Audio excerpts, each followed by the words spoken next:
Bonjour à tous, vous allez voir dans cette vidéo la correction de l'exercice 5 du chapitre 9.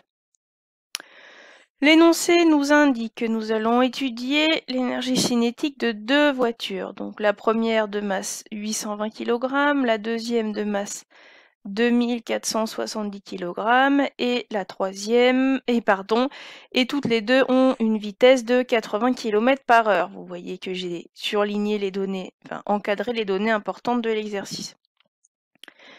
On peut voir que toutes les masses sont en kilogrammes, donc pas de problème. Par contre, on remarque bien ici une vitesse en km/h. Il faudra penser à la mettre en mètres par seconde.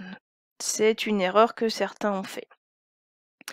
Donc, pour commencer, rappel, formule de l'énergie cinétique, 1/2 fois la masse en kilogrammes, fois la vitesse au carré, et cette vitesse doit être en mètres par seconde. Appliquons cette formule pour le cas numéro 1.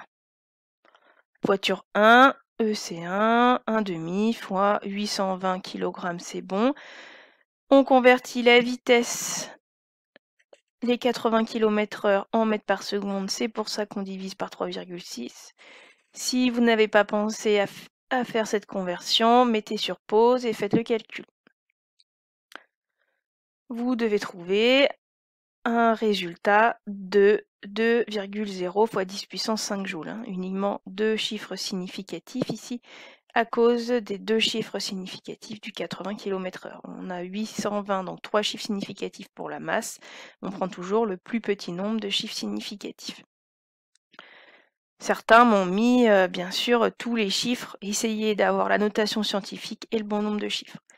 Pour la voiture 2, même calcul, sauf que cette fois-ci la masse fait 2470 kg.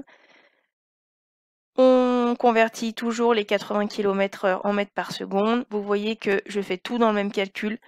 Pas de calcul supplémentaire, sinon vous allez avoir des erreurs d'arrondi. De la même façon, si le calcul vous ne l'avez pas fait, mettez sur pause. Et vous trouvez une énergie cinétique qui vaut 6,1 fois 10 puissance 5 joules. On vous demande dans la question 2, quelle voiture subira l'impact le plus important? Bien, on compare les deux énergies cinétiques. On voit bien que l'énergie cinétique 2 est plus grande que EC1, 6,1 10 puissance 5 plus grand que 2,0 10 puissance 5. On peut donc en conclure que c'est la voiture 2 qui subira le plus grand impact lors du choc. N'hésitez pas à poser vos questions par mail ou dans les commentaires.